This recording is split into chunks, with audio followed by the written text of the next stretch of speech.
Nessa aula a gente vai falar sobre probabilidade condicional.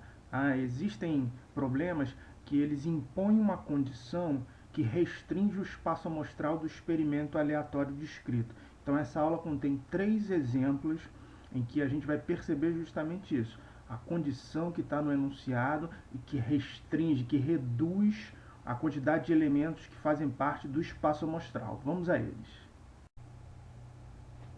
Vamos lá, primeiro exemplo. Uma urna contém exatamente 20 etiquetas numeradas de 1 a 20. Retira-se uma etiqueta da urna. Sabe-se que o número da etiqueta é par. Qual é a probabilidade que seja o número 2? Então, a princípio, quando você tem etiquetas numeradas de 1 a 20 em uma urna, você sorteando aleatoriamente essas etiquetas, você poderia ter qualquer número de 1 a 20. Né? Esse seria o espaço amostral que teria 20 elementos. Mas há uma restrição no enunciado. Ó. Você sabe que o número da etiqueta é par.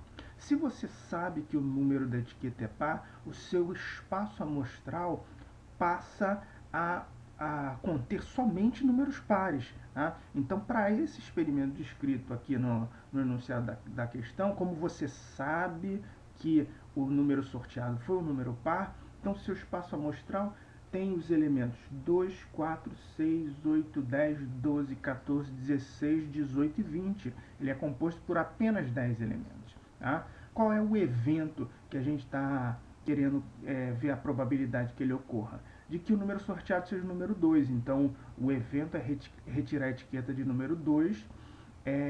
Esse evento é um conjunto que só tem um elemento. Né? Então, a probabilidade de você retirar uma etiqueta de número 2, sabendo que o número sorteado é um número par, é 1 sobre 10. Uma comissão é formada por 5 homens de até 30 anos, 4 homens com mais de 30 anos, 8 mulheres de até 30 anos e 5 mulheres com mais de 30 anos.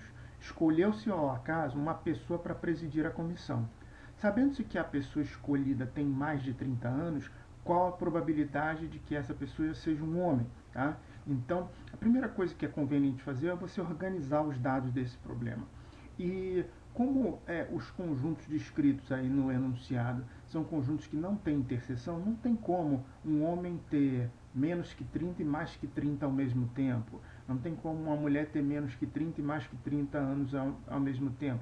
Então significa que eu posso organizar esses dados em uma tabela. Tá? Então, você vê aí que eu organizei aí, ó, homem na primeira linha, até 30 anos 5, mais que 30 anos 4, eu tenho um total de 9 homens.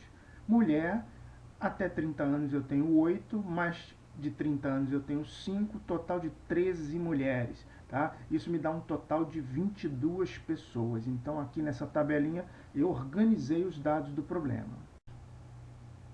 A princípio, o aluno seria levado a acreditar que o espaço amostral contém 22 elementos, uma vez que o total de pessoas aí é 22. Mas perceba lá, eu até marquei em vermelho lá no enunciado.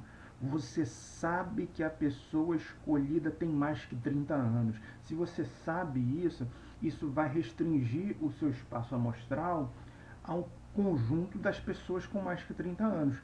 Quem é que tem mais que 30 anos? Ó, 4 homens e 5 mulheres, um total de 9 pessoas.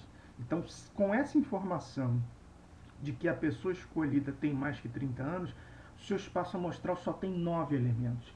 E aí o evento que você quer é avaliar a probabilidade de que a pessoa seja um homem, ou seja, o evento é sortear um homem entre essas pessoas que têm mais que 30 anos. Tá? Entre essas que têm mais de 30 anos, são 4 homens. Né? Então a probabilidade de sortear um homem entre elas é 4 sobre 9.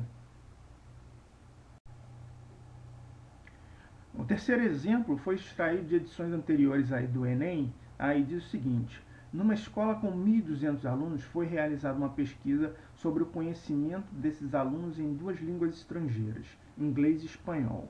Nessa pesquisa constatou-se que 600 alunos falam inglês, 500 falam espanhol, 300 não falam qualquer um desses idiomas. Escolhendo-se um aluno dessa escola ao acaso e sabendo-se que ele não fala inglês, qual a probabilidade de que esse aluno fale espanhol? Tá? Então, vamos novamente organizar os dados do problema aí, para que a gente perceba o que está acontecendo.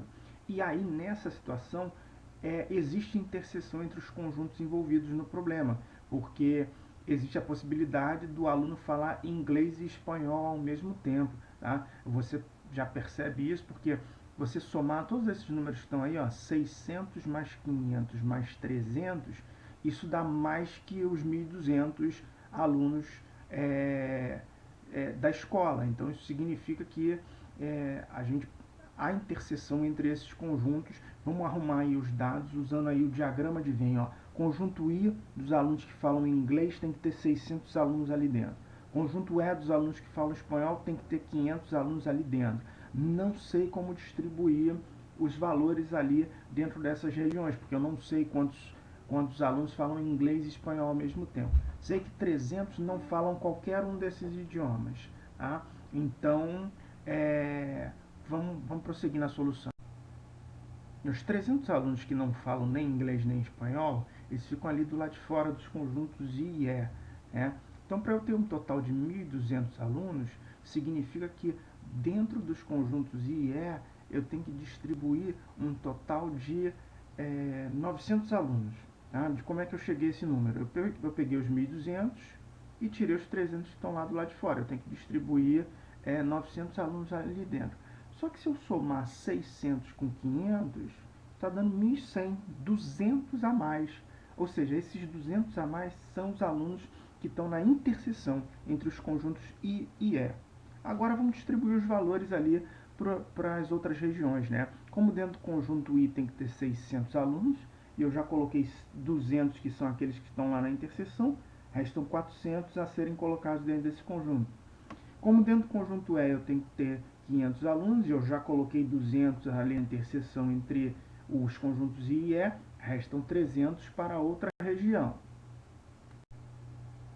E aí, uma vez organizados os dados do problema nesse diagrama, a gente consegue responder a pergunta que foi feita. E aí perceba, ó, o aluno é tentado a achar que o espaço amostral contém 1.200 elementos, uma vez que o total de alunos é 1.200. Mas ó, tem uma condição no enunciado que restringe esse espaço amostral. Qual é a condição? Está escrito lá, escolhendo-se um aluno dessa escola ao acaso. E sabendo-se que ele não fala inglês. Você sabe que ele não fala inglês. Então, quem não fala inglês? São os 300 que estão lá do lado de fora, que não falam nem inglês nem espanhol, e são os outros 300 que falam somente espanhol e não falam inglês. Então, na verdade, seu espaço amostral contém 600 alunos, tá? Juntando esses 300 que estão do lado de fora com os 300 que falam somente espanhol. E aí ele quer saber qual é a probabilidade desse aluno falar espanhol. Tá? Então, entre esses 600 que não falam inglês, 300 deles falam espanhol. Tá? Então, a probabilidade desse evento ocorrer é 300 sobre 600. Quem simplifica encontra meio. Tá? Se você quiser responder na forma decimal, 0,5, ok. Se você quiser responder na forma de porcentagem, 0,5 é a mesma coisa que 50%, ok também. Sob esse título probabilidade condicional, muitos livros didáticos apresentam uma fórmula, mas eu acho mais adequado que você entenda essa ideia que a gente explorou aqui nessa aula, ou seja, é você perceber que na leitura do problema você identifica uma condição e essa condição ela impõe uma restrição ao espaço amostral, tá bom? Então o espaço amostral ele se reduz a partir dessa condição prévia. Você sabe que alguma coisa aconteceu e com isso o seu universo de possibilidades ele é menor, ele é mais restrito, tá?